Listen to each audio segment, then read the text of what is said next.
Bonjour mesdames, bonjour mesdemoiselles et bonjour messieurs. Il me fait plaisir de vous souhaiter la plus cordiale de bienvenue à votre station radiophonique EBSCJ, votre radio locale. Aujourd'hui, nous allons continuer notre rétrospective de l'année 1935, toujours avec notre collaboratrice, Madame Gabrielle Robert. Juillet 1935, 3 mariages à East Broughton.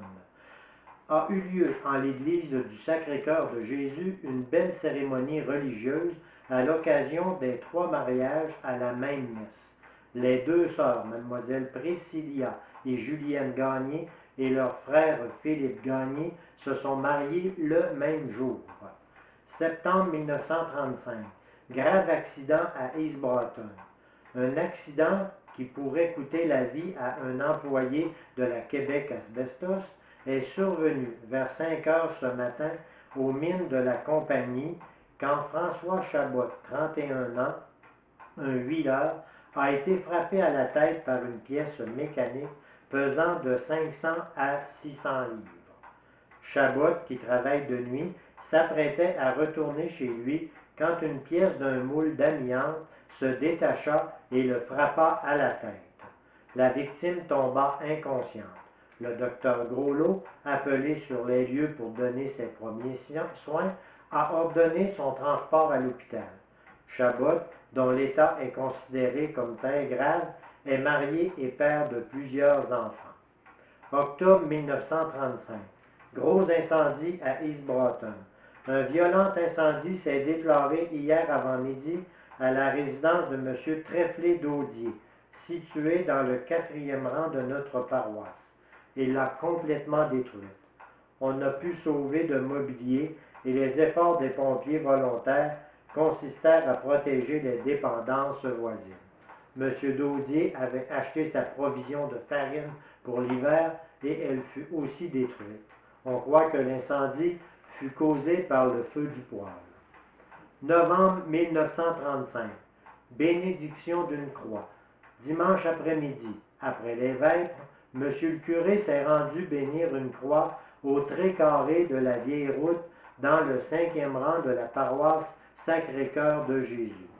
Après la bénédiction, M. le curé remercia les paroissiens de ce rang pour la restauration de la croix qui avait été érigée il y a plusieurs années déjà à cet endroit. C'est le docteur Clich, marié en charge, qui conduisait M. le curé.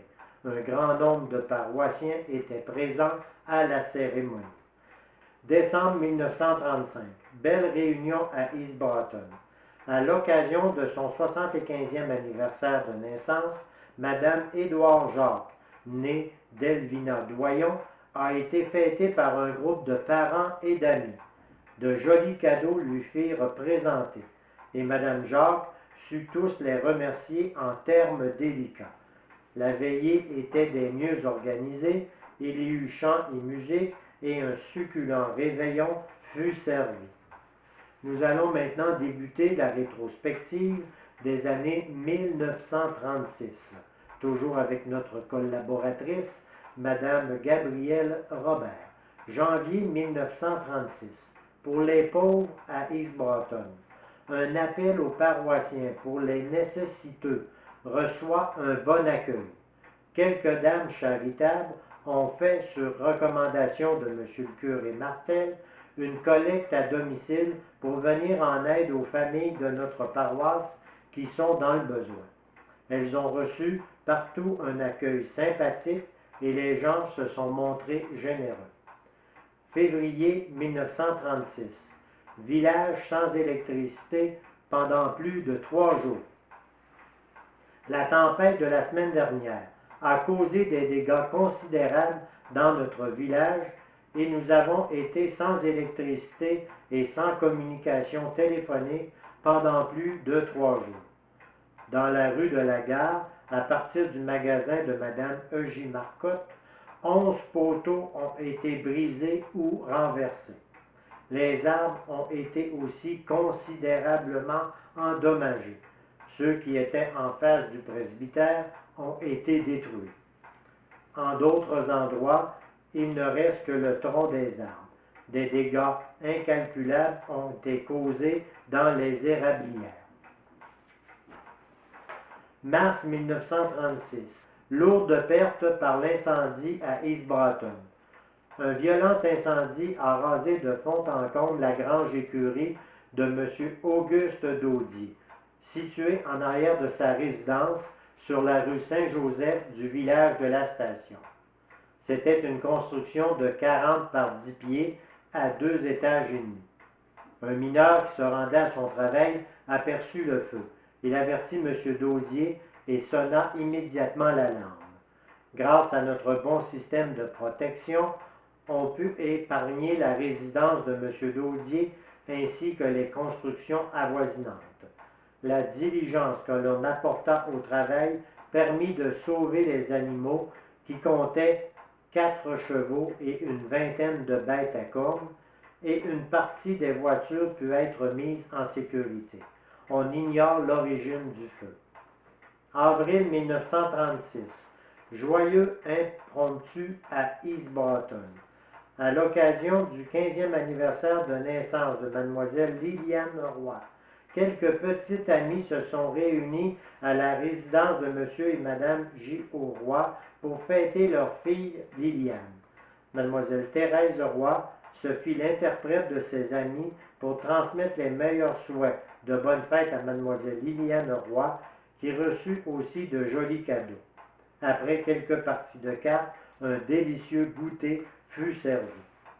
Étaient présentes à cette fête Mlle Liliane Roy, Jeanne d'Arc Landry, Madeleine Gagnon, Lily Grenier, Mariette et Jacqueline Turcotte, Édith Nadeau, Jeanne-Mance Nadeau, Germaine et Marie-Berthe Couture, Viola et Claire-Hélène Doyon, Jeanne d'Arc et Aimée-Rose Vachon, Lucienne Lehoux, Françoise Grégoire, Marie-Rose Gravel, Thérèse et Dolores Boivin et Cécile Grenier. Mai 1936. Grave accident à un cycliste de Broughton. Un dramatique accident s'est produit hier avant-midi dans la côte du 5e rang de Broughton. Une automobile qui descendait frappa la bicyclette de M. Trefflé-Daudier.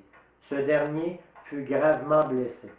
Le docteur Clich, appelé en tout hâte, reconduisit le blessé à sa résidence dans le 4e rang et lui donna les soins que requérait son état. M. Daudier souffre de sérieuses contusions à la tête et de fractures de côte. Il filait en bicyclette devant une voiture et ne fut pas aperçu par le chauffeur de l'automobile lorsqu'il dépassa la voiture. M. Daudier est âgé de 44 ans et père d'une nombreuse famille. Son état est considéré comme grave. Ceci met fin à notre bulletin de nouvelles. Nous vous remercions d'avoir syntonisé notre radio locale EBSCJ et nous vous disons à la prochaine.